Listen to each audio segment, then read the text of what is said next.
At -71 degrees Celsius, the Siberian wilderness doesn't forgive mistakes. This is not a number from a weather report. This is daily life.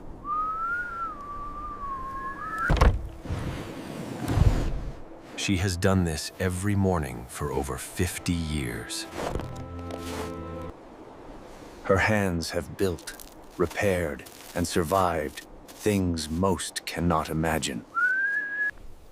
This cabin was built without modern tools, designed to outlast generations.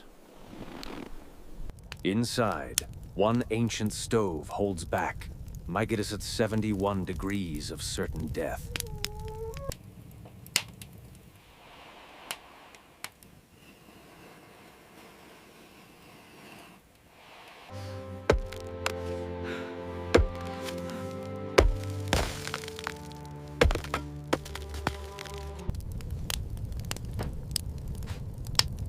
The warmest bed in Siberia costs nothing, Petraik. The river has been solid ice since October to Sium, and will stay that way until May.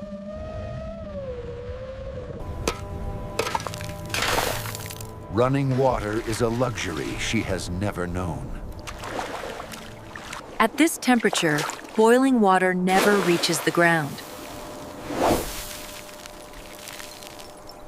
Built on frozen ground that never thaws, even in summer.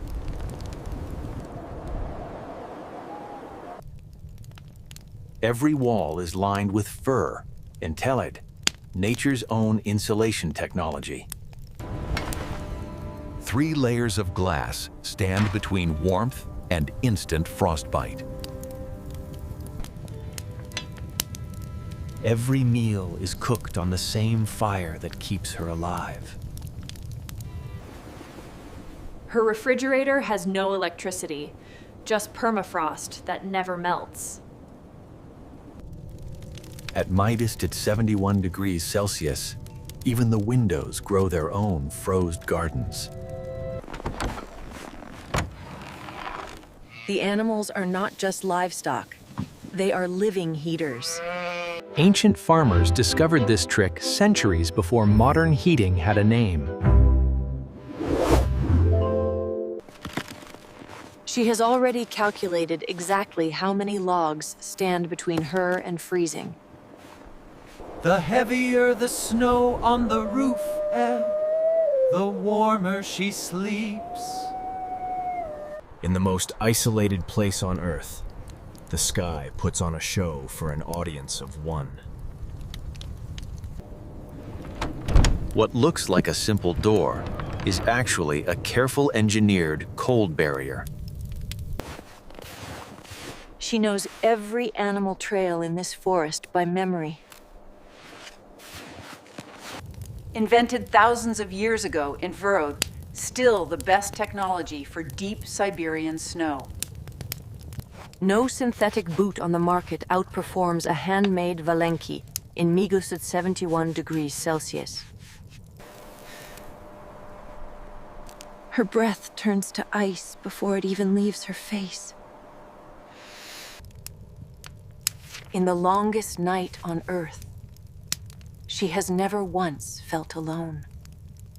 The sun returns for just 3 hours, and she uses every second of it. Every morning begins the same. Fire first, everything else second. Birch bark has started Siberian fires for 10,000 years, period, and for good reason. 2 entirely different climates exist inside one tiny room. 8 kilograms of clothing, and she would not survive an hour without every single layer. To her, fresh snow is a newspaper. Every animal has left its story. Beneath the meter of ice, fish are the reason. Below -71 degrees Celsius of winter, the river runs alive with life that refuses to freeze. The coldest freezer on Earth costs her absolutely nothing. Too little snow and the heat escapes. Too much and the roof collapses. Her pharmacy grows in the frozen forest, and it kept Siberian families alive for centuries. Not a single nail holds this cabin together, only gravity and geometry. Once a week, she walks through -71 degrees Celsius in a wool blanket pulfu and calls it a spa day. From -71 degrees Celsius outside to +90 Celsius inside, her body does this every week. Every night, the forest comes alive just beyond the firelight's reach. She does not fear the wolves' lure. She simply speaks a language they respect. The ground beneath her feet has been frozen since the last ice age. In a land with 3 hours of light, the body learns to hibernate. Every remedy on this shelf was discovered by necessity, centuries before science confirmed why it works. She has watched this sky for 7th years the Sahinlan, and it still stops her in her tracks. Fermented for months in the cold prelv, it is both her food and her medicine. These trees have survived here for 500 years, though every winter colder than the last. Under 2 meters of snow, next summer's food is already waiting. Her moisturizer is rendered bare fat, and nothing works better at -71 degrees Celsius. They choose the snow over the warm cabin because their biology makes it home.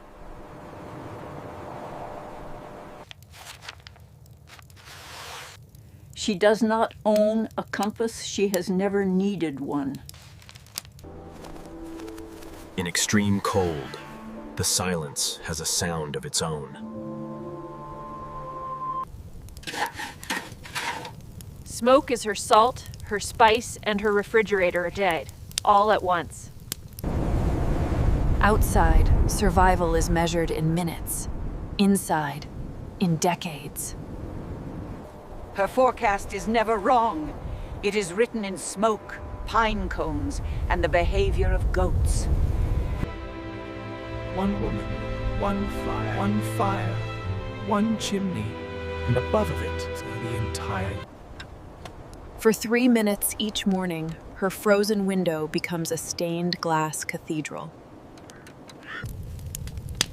Every rope in this cabin was made by hand, from plants she grew herself.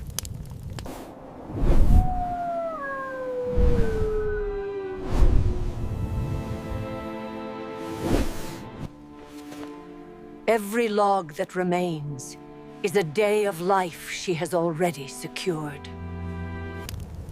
She does not fight what she cannot change, nay.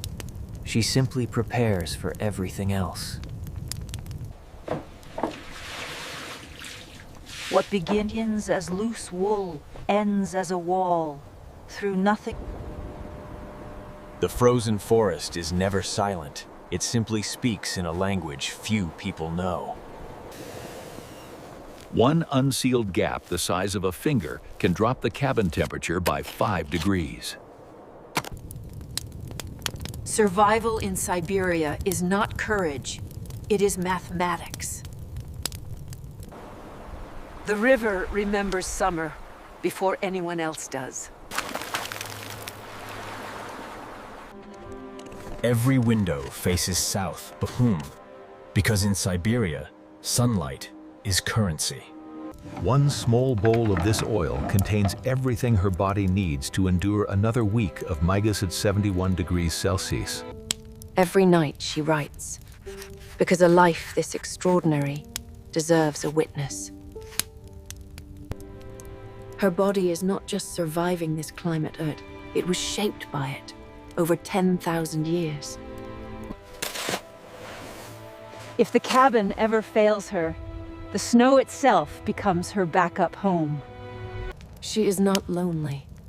She is the opposite of lonely, a word we have not invented yet. In a whiteout blizzard, her dog's nose is worth more than any compass ever made. What looks like a dead landscape is one of the most complex ecosystems on Earth, just invisible. She lights the darkness not because she fears it, but because beauty costs nothing extra. She is not surviving here despite history delaying. She is living proof that this land was always someone's home. Keeping these pots filled is not a chore. It is medicine for her lungs. In Siberia, a small problem left unattended becomes a disaster within 24 hours. Some things are kept alive, not in books, but in the throat. She recognizes this storm Kren. It is the loudest goodbye winter knows how to make. She has waited 4 months for this sound, and it arrives exactly when she knew it would.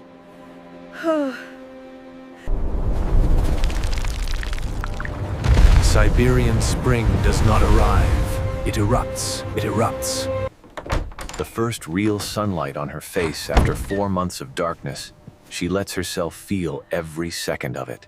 106 degrees separate her summer from her winter Ristlona, and she navigates every single degree. The river reclaims itself, louder and more violent than anything winter produced. She did not just survive another Siberian winter.